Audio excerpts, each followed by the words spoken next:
Hey folks, it's time for the long-rumoured Facebook chat. So I've been saying that I'm going to talk about Facebook for a long time, and part of the reason it's taken so long to get here is because there's so much to say, and actually a lot of it became quite topical. I didn't really want to just launch into a bashing of Facebook for this Cambridge Analytica stuff or the just Russian interference into people's elections and all that kind of business and all that, whether it's what's happened, what's not happened, any of that stuff, because that's not why I wanted to make a video about Facebook and how it's not great necessarily for car communities. Now obviously I appear to have an iron in this fire in the fact that I run an old school forum, but that's not why I would be somewhat anti-Facebook to a certain degree. It mainly comes from being a page owner and someone that wants to interact with Facebook actually from a business side of things, as well as a personal side of things. That I have had issues for years with it, and actually the community side of things it's not good at, but kind of I would hope nearly everybody knows that, although I will run through probably primarily that. I'm going to try and keep the video relatively short as well. I could do multiple parts on this and I can rant for days about social networks in general, so not specifically Facebook, but literally the structure of social networks and why actually sometimes they're a bit rubbish. But I'm going to preface this immediately by saying I use Facebook, I use it every day, I use it multiple times a day. It's kind of fine. It's the best we've got at the moment. I've been on a few other kind of rivals to Facebook over the years, and they've never quite got the traction that Facebook has got, and there's probably very good reasons for that, but primary reason is the fact that Facebook already has all the people. But remember, once upon a time MySpace had all the people, and once upon a time Friends Reunited had all the people, so it's not an impossible thing for Facebook to fall off the face of the earth. In fact, what will cause Facebook to fall off the face of the earth is lack of sign up from younger generations, which we are already seeing, and then a dropping in usage of Facebook. So a number of, anecdotally I will say, a number of my friends basically use Facebook as a messenger telephone service. So they use it as a contact book to find people that they want to send direct messages to. They don't share any of their photos, don't allow themselves to be tagged, or if they are tagged, they untag themselves, all this kind of thing. They don't share statuses, any of that stuff. They don't use the social network as a social network, it is just an address book. And I see that increasing. For my own part, if anybody watching this video is friends with me on Facebook, I don't see your updates. I unfollow every person that I am friends with on Facebook, and there's a few of my close friends that I put in my little alerts up the top right, and everybody else, when I think, oh, I wonder what they're up to, I go and have a look at their feed. The rest of my Facebook is pages and groups I'm part of, and actually the group membership is decreasing for some of the reasons I will go through here. So I'll start off. For a start, there's so many communities. Now, this was true of the web, this kind of still is true of the web, but there is no structure to Facebook communities. Anyone can start a community, click of a button, brilliant. I can start a community tomorrow, jobs are good. And then you can join the community, and then we can talk about whatever the community is about. And what this has led to is very swift splintering of communities and groups. Now, all communities splinter. They get to a certain size, they end up with a niche, that niche then splits off and does its own thing. That's car clubs, that's car forums, that's Facebook groups, that's pub meets, all of these things. There'll be something that at some point will trigger somebody to go, oh, this meet's got too big, or actually me and the 10 other hot rods that turn up to this aren't particularly interested in seeing that guy's Lamborghini every week, so we're going to go and do our own meet and try and attract more hot rods. that kind of thing. That happens. The thing is, in the real world and in old school webland, it was slightly more tricky. You couldn't just go, oh, balls to this, I'm going to go and do this now, which you can on Facebook. You can just go, click, click, click, new group, banner graphic, this is the thing, start inviting friends. When you used to go and create a new forum, which happened quite regularly, you'd have to go and set up the site, and I mean, even if it's pro boards, you still had to do some stuff to get it running. And then you'd have to invite people, and you'd have to convince them to come to your site for whatever reason. It wasn't just in the thing that they use daily anyway, the destination site that they use first thing every morning. So inviting them was a bit more tricky, and they'd have to actively go and do it, which is why a lot of communities died, really. It's like the activity of going to a thing just stopped happening. And they're like, and if you don't check into a site for 3 months, then you come in and it's no different to how it was 3 months ago, you're not going to bother again. And whereas with Facebook, you can kind of generate a group out of nothing. Oftentimes these groups will fail, but it costs no effort. There's nothing really that's happened to stop you just going, oh, I'll do it again, kind of thing. So what that's led to, and it's no bad thing that things are easy, but what that's led to is thousands of groups, hundreds of thousands of groups about car stuff, and finding good active ones is really hard. Like there's ones that are absolutely enormous, and you go in there and just the content's awful. Like, it's just really bad. And then there's other ones that are huge and their content's fantastic, and then there's other ones that are small that are terrible, and small that have great content. And then there's other ones that started small and had a huge active group of people, and then they got bigger and bigger and bigger because they were so good, and then they went terrible because people split it off and then did their own thing. Oh, it's exhausting. So yeah, there are so many communities, and finding good ones is tricky, or the ones worth talking to. So as a page owner, as someone promoting something, it's hard to know who to go to and say, hey, you come to our event, or hey, you go to our website, or hey, you go and look at our store, we got magazines in there. And finding that is quite difficult from a business point of view. Now, for the majority of people, business isn't important, but for Facebook, business is going to be super important, because we are the people that pay to boost our posts. We pay for adverts in the feeds, and in aggregate, we are what keeps Facebook afloat. So if I'm dissatisfied with that, other people are going to be too. So communities, just too many of them, and I don't know, there's no directory of good communities, and sometimes you have to join a community before you get to find out what's going on in the community, and you get in the community and you find out it's a load of crap, and then you have to unjoin the community, and it's all just a pain in the ass. Sort of related to that, there is this whole thing where apparently on social media everyone lives in a bubble, and we have an echo chamber, and it's why we have Trump and Brexit and people complaining about people not using the correct gender nouns, or being upset that someone identifies as a helicopter, whatever it is. But we don't. We actually burst the walls of those bubbles in groups quite often. So our own social circle may be a bit of a bubble because we associate with people like us. That's true. That's true in the real world. I associate with people like me, generally speaking. Whether or not that's along class lines, or what I do for a job lines, or geographically, like, it doesn't matter. You associate with people that have a thing in common with you. It's just how the world literally works. And you can try to break out of that and meet other people, and you do kind of in other social groups, but you have something in common with them. You are a part of that social group, or you go to that pub, whatever it is. Whereas in Facebook world, you're a member of a group, and anybody else is a member of that group.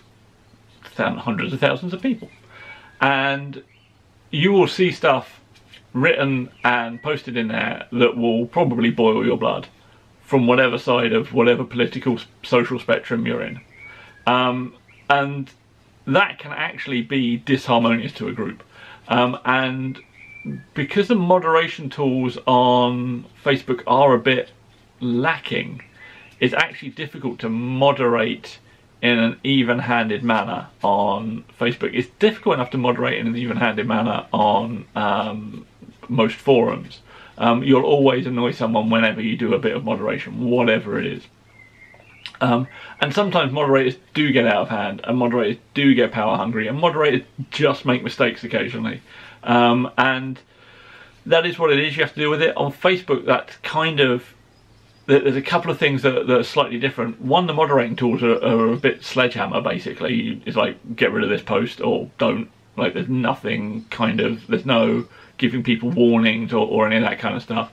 If you try to enter into a dialogue with someone that's skirting around an issue or being abusive, you're then entering into a literal person-to-person personal dialogue, because you have to use your personal Facebook account.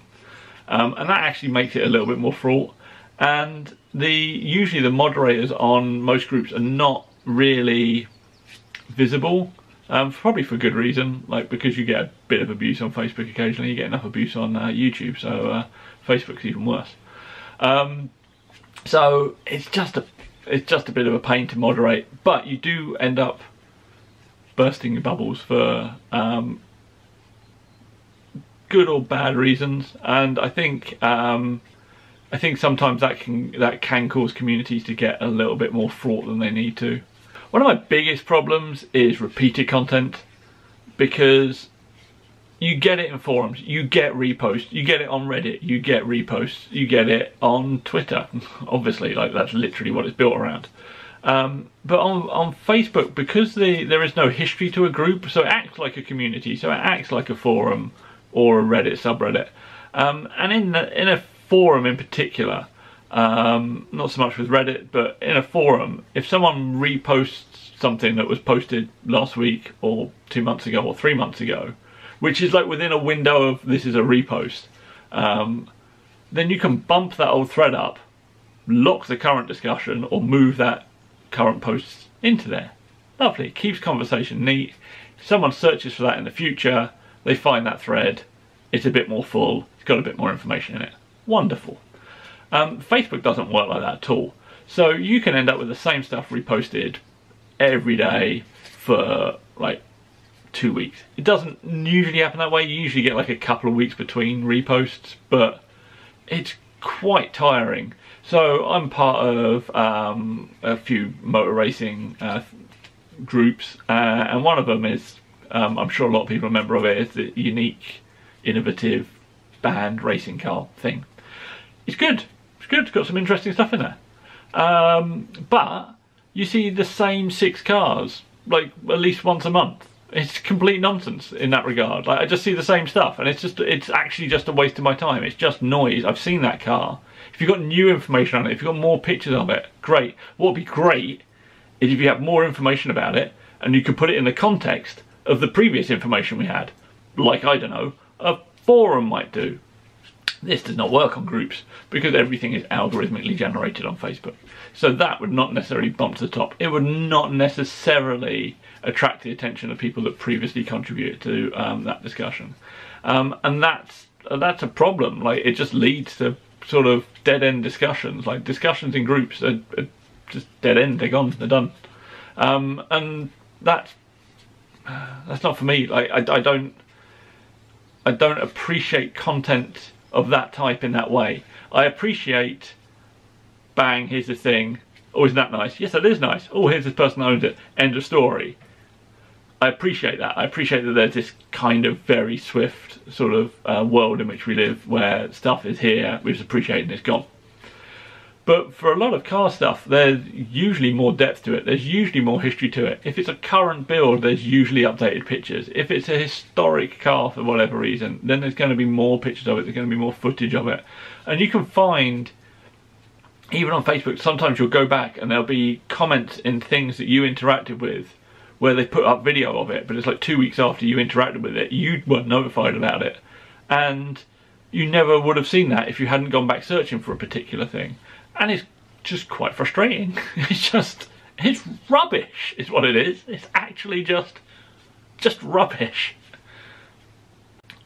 The other problem that sort of Facebook has, because it's a communal space of just people's lives. Like, so my holiday snaps are on Facebook, and pictures of my car on Facebook.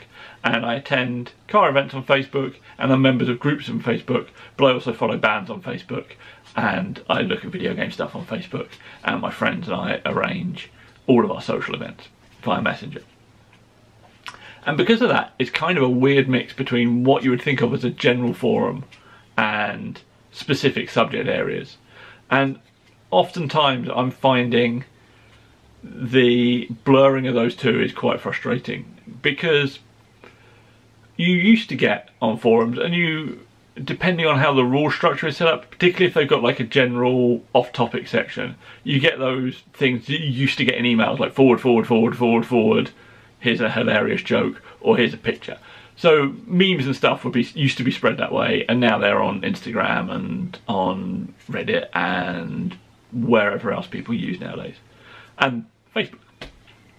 They then get shared into your car groups. Sometimes they're correlated. Excellent. Other times, someone saw this funny thing and now it's in this car group. So you, as a moderator of the car group, have a choice. Do you delete that, or are you now opening the floodgates to people's general life and the things that they find funny? And I'm finding, because that sort of content gains traction quite quickly, that's becoming more and more allowed in car groups. And actually, it's low quality content, and it's not why I joined that group. If I wanted to see that hilarious video of that dog doing that thing, I can see that about 1,000 other places on the internet. What I can't see is the picture of the Williams F1 car that you took at Watkins Glen or wherever in 1989 that this other guy just shared. But now I'm not seeing that picture because this guy's hilarious dog video has got so many likes and hilarious laugh smileys on it. So that's vexing. And then kind of related to that is a lack of depth as a result of the previous things, like stuff not being bounced to the top so you don't get like full details about a thing. There is no desire or no push to write long detailed posts. People like Stavtech do. Stavtech is brilliant. If you have the Facebooks, STAV-TECH, his posts are brilliant. They're really well informed. He knows what he's talking about, or I'm assuming he does, which I'll come on to. And he bothers to write long posts with details and pictures and videos and all that stuff. He is an isolated incident in my experience. There aren't that many people like that out there, and it means the quality isn't great quality. It's kind of good in some groups and terrible in others, and because of this lack of depth, what you end up with is very superficial stuff gets posted and upvoted. Here's a brilliant picture of a Group B rally car. Wonderful. I've never seen a Group B rally car before. But it's a brilliant photo, so it's likes, comments, emojis. Brilliant. Here's a not quite as good picture that I took on a corner of the RAC rally in Wales in 1987 of the slightly back runner in the Group B series, which is a picture you've never seen before. 5 likes. Done. No comments. And it's never seen again. That is vexing to me. Again. In reference to the Stavtech stuff, so my assumption is he knows what he's talking about. He appears to know what he's talking about. There is little in the way of attribution and correctedness on communities in general, and it's definitely bad on Facebook. And this is also true for Reddit as well. Anything that runs an algorithm where most likes or upvotes comes to the top, because the most popular solution or the most popular answer will be the one at the top, which makes it look like the correct answer. But that's not necessarily true. So people ask technical questions occasionally in groups, and the most upvoted thing, let's call it, will be the thing that is the most popular answer. And from a technical point of view, they may all be wrong and can often all be wrong. However, there isn't usually the space to have that corrected, so you can't say, oh, this is the correct answer down here, like 5 messages below, actually this guy got it right, which you can do on a forum to a certain degree. And then places like Stack Overflow, which is what programmers tend to use, are explicitly built around that. Someone asks a question and this is the correct answer. And there are a couple of other systems like that. And again, they can be gamed, and sometimes they are a little bit flaky, but as a rule, they generally work a lot better than the way a Facebook question and recommendation or answers thing works. So that's not very good either. And for car stuff, technical things are important. Like, that's what we do. Even if you're a bags and wheels guy, like, what wheels will fit this is a technical question which requires a technical answer. So having the most upvoted thing be wrong is quite annoying and potentially expensive. The other thing I've noticed recently, and this is as a page owner, that or actually it happens more in events, but generally as a page owner, networks are actually fairly isolated, and you require bridging people. So the way that something to do with the Facebook algorithm, which is obviously an opaque thing for most people, otherwise we could game it quite easily, is if, say my friend Benny Reese likes a post in a group I'm in, I see that Benny Reese has liked that. Now, if Benny hadn't liked that post, I wouldn't necessarily see it. And that puts quite a lot of pressure on your network. So if you've got a network of people who are quite passive and don't go around commenting and don't go around liking, then you don't see as much. What's more, if you've got a couple of very vocal people that reply to lots of things, I'm looking at you, Dan Buffalo, if you're there, then you see their view of the world in terms of what they choose to comment on and what they choose to like more often than other people, or so it seems to me. So that's how the algorithm seems to work. So actually, whilst it is a massive social network of lots of people liking and commenting on things, it still has the 10% problem. In fact, actually, I think it's lower nowadays. The 10% problem is that in a community of 100 people, 10 people will make most of the comment or do most of the activity. And that's kind of how I've just found Retro Rides, as well as other wider social networks, that there is a smaller percentage of people, and a much smaller percentage of people nowadays, that actually actively do the commentary and do the content work and the liking and stuff. And unless you're connected in with those people, you don't see what else it is the algorithm wants to show you. But what's more, you see their view of the world, and actually that isn't necessarily the whole world, it's just what they like. And so you end up with this bubbling up of like this general stuff of, oh, they like that, oh, I like that as well. But there's probably something else over here you might like more, but you don't see it because your friends that also like that more aren't as active and don't like and comment and stuff. And particularly made worse if you unfollow everybody. But I tried reversing that, and it was still true. So I've ragged on Facebook a little bit, and this video is going on longer than I would anticipate. So I just want to say what it's brilliant at. So Facebook does have an exceptionally good use case, and it's actually based on all of the things that are bad about it, as far as I'm concerned. And it's great for smaller or localized communities. So niche communities and localized communities.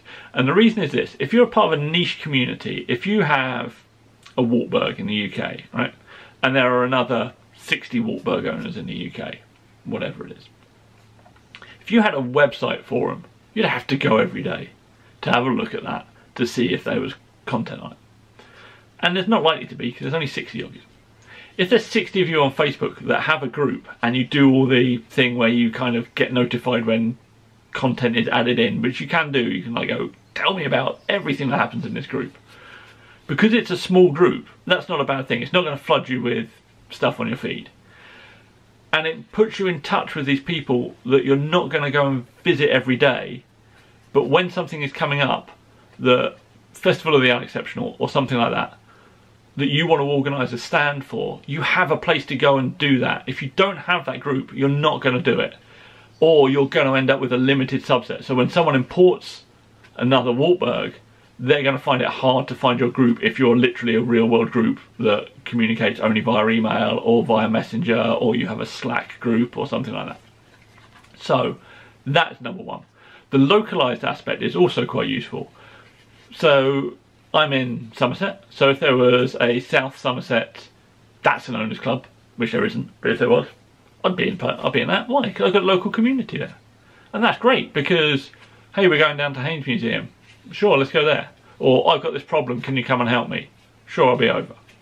And these sort of smaller, like slightly more niche or geographical groups make a lot more sense because the communication doesn't have to be constant, so it's worth following everything that's going on in a group.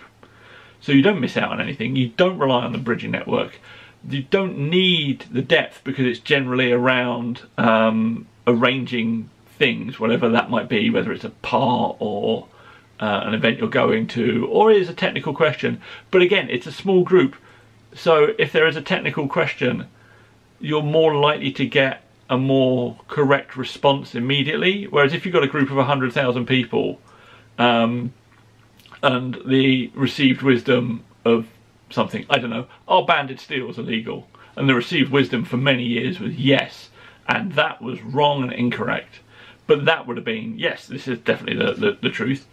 So that kind of goes away in a smaller group because you're able to better understand who actually knows what they're talking about, which you can't do when there's 100,000 people there. And again, 100,000 people, there's no community in 100,000 people.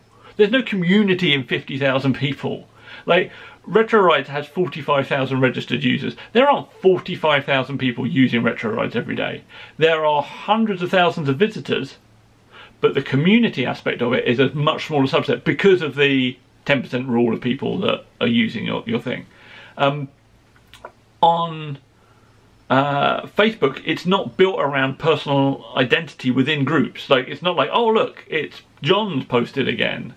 Unless John is your friend, it becomes, it's not obvious really in these kind of things who the community is and who the people are outside of like maybe 2 or 3 active people. But smaller localized communities, that makes a lot more sense. It's much more understandable. Like, you get this thing, the Dunbar number, which is like any community can't be bigger than 150 people, otherwise it's splintered into sub-communities, which, and there's a whole load of stuff around whether or not that's still true really, but as a rule of thumb, it's actually quite useful. You can look at groups of 150 people and go, yes, there's a strong cohesion here.